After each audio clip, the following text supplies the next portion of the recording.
warahmatullahi wabarakatuh.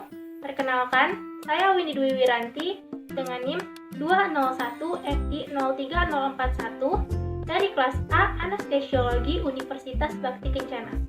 Di sini, saya akan melakukan pemeriksaan fisik sistem muskuloskeletal pada pasien yang bertujuan untuk mengetahui apakah terdapat kelainan pada muskuloskeletal pasien atau tidak. Sebelum melakukan pemeriksaan, sebaiknya kita mempersiapkan alat dan juga tidak lupa untuk mencuci tangan. Langsung saja kita ke videonya. Assalamualaikum Pak, selamat pagi. Selamat pagi.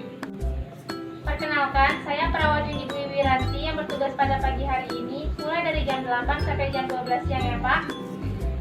Dengan Bapak siapa? Warsidi, Umur berapa? 55 tahun. Benar ya, dengan Bapak Warsidi, umur 55 tahun. Ya, Sesuai janji kita pada hari ini, kita akan melakukan pemeriksaan fisik sistem muskuloskeletal pada Bapak ya Pak, yang bertujuan untuk mengetahui apakah terdapat kelainan pada muskuloskeletal Bapak ya Pak. Pemeriksaan ini akan dilakukan selama 5-10 menit ya Pak. Apakah ada pertanyaan lain? tidak ada. Apakah Bapak setuju? Setuju. Kita mulai ya Pak. Ya, Selanjutnya, kita akan melakukan pemeriksaan pada tonus otot. Nah, pada pemeriksaan tonus otot ini terdapat 5 nilai. Untuk nilai 5, angkat tangannya Pak. Lawan tangan saya. Ya, teruskan. Pasien dapat mengangkat tangannya serta dapat melawan tekanan dari tangan kita. Untuk nilai 4, angkat tangannya Pak. Pasien dapat mengangkat tangannya tetapi tidak bisa menahan tekanan dari tangan saya. Untuk nilai 3, angkat tangannya Pak. Pasien hanya dapat mengangkat setengah dari kekuatan tangannya. Sekarang, untuk nilai 2, angkat tangannya Pak. Pasien hanya mampu menggerakkan tangannya tetapi tidak dapat mengangkat tangannya. Sekarang, untuk nilai 1, angkat tangannya Pak. Pasien tidak dapat mengangkat tangannya, tetapi terdapat tekanan dari tangannya. Dan untuk nilai 0, tidak ada pergerakan sama sekali. Jika pasien mendapatkan nilai 1, 2, 1 atau 0, maka kita bisa lanjutkan dengan pemeriksaan atrofi otot. Dengan cara, kita bisa meraba tangan kita untuk mengetahui pergerakan dari otot kita saat tangan kita memfleksi. Kita rasakan bagaimana rasanya, kemudian kita bandingkan dengan pasien. Kita bandingkan pergerakan ototnya dengan tangan kita. Jika tidak terdapat gerakan yang sama seperti otot kita, maka pasien tersebut harus menjalankan pemeriksaan atrofi otot lebih lanjut.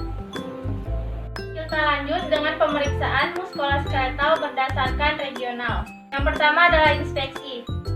Ketika pasien datang pertama kali ke kita lihat apakah cara berjalannya baik, apakah bahunya ini tidak simetris yang kiri dan kanan. Selanjutnya, saya akan mempalpasi mulai dari kepala hingga leher ya, dengan menggunakan jari seperti ini. Pertama kita letakkan di sini. Nah, guna jempol diletakkan pada tulang belakang atau spinal untuk mengetahui apakah ada benjolan-benjolan yang terdapat pada leher ini. Kita rasakan. Jika tidak ada, kita lanjut ke bagian tiroidnya.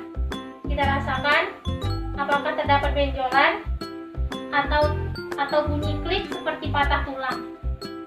Jika tidak ada, kita lanjut lagi di bahunya sampai ke lengannya. Kita rasakan apakah terdapat benjolan.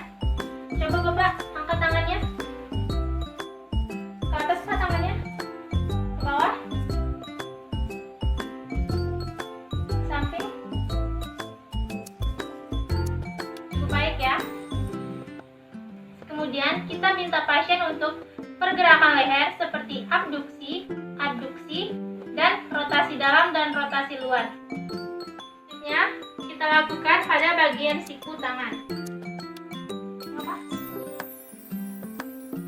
Nah, di sini kita tekan-tekan lagi, kita palpasi untuk mengetahui apakah terdapat benjolan pada sikunya.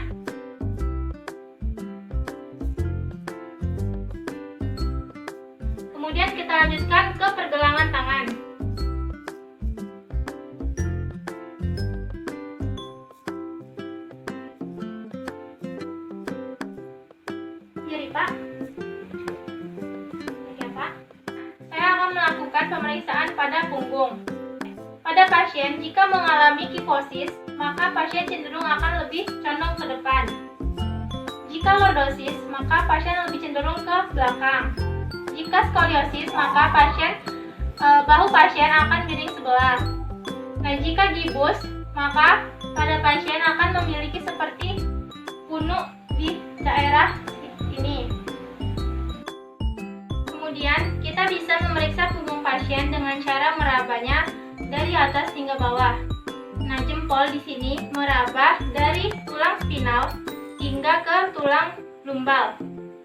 Kita raba untuk mengetahui apakah terdapat benjolan pada tulang belakang ini. Sekarang kita akan melakukan pemeriksaan pada bagian depan, mulai dari bahu sampai abdomennya. Kita raba untuk mengetahui apakah terdapat benjolan. Nah, setelah sampai pada bagian abdomen, tarik nafasnya, Pak. Hembuskan.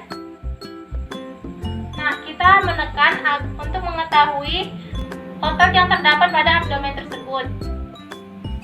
Selanjutnya kita akan melakukan pengukuran discrepancy, yaitu pengukuran untuk melihat kesenjangan antara kaki kanan dan kaki kiri. Untuk mengukurnya terdapat dua cara. Yang pertama, kita bisa ukur dari malleolus sampai sias dan juga malleolus sampai pusat. Nah, yang pertama kita ukur jarak antara malleolus dengan sias.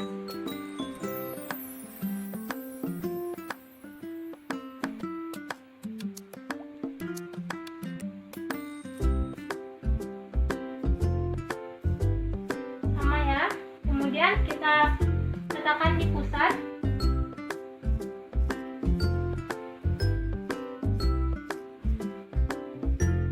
Ya, sama ya. Selanjutnya, saya akan melakukan pengkajian khusus pada pasien. Yang pertama yaitu pengkajian Valencia. Nah, pengkajian ini bertujuan untuk mengetahui apakah pasien tersebut terdapat sindrom. Sindrom yang dimaksud adalah sindrom tunnel carpal. Bapak bisa angkat tangannya, Pak. Kemudian lipat. Kemudian tarik. Nah, kedua pergelangan tangan disatukan. Ini dilakukan selama 60 detik ya. Apabila tangan pasien mengalami kesemutan setelah melakukan gerakan tadi, maka patut dicurigai pasien tersebut mengalami sindrom. Selanjutnya yaitu pemeriksaan Tinens di pergelangan tangan. Nah, pada pergelangan tangan tersebut terdapat lubang di tengah-tengah pergelangan tangan. Cara untuk mengetahuinya itu ya, kita tekuk, kemudian terdapat ini ada bolongan kan, Pak? Nah, itu merupakan Tinens. Nah, sekarang kita akan melakukan perkusi pada Tinens tersebut sebanyak 3 kali. 1, 2, 3. Apabila pasien mengalami kesemutan, maka pasien tersebut patut dicurigai terdapat kelainan pada Tinensnya. Ya, kita melakukan pemeriksaan tanda balon. Kita lihat pergerakan dari kalatelnya. Kita fiksasi.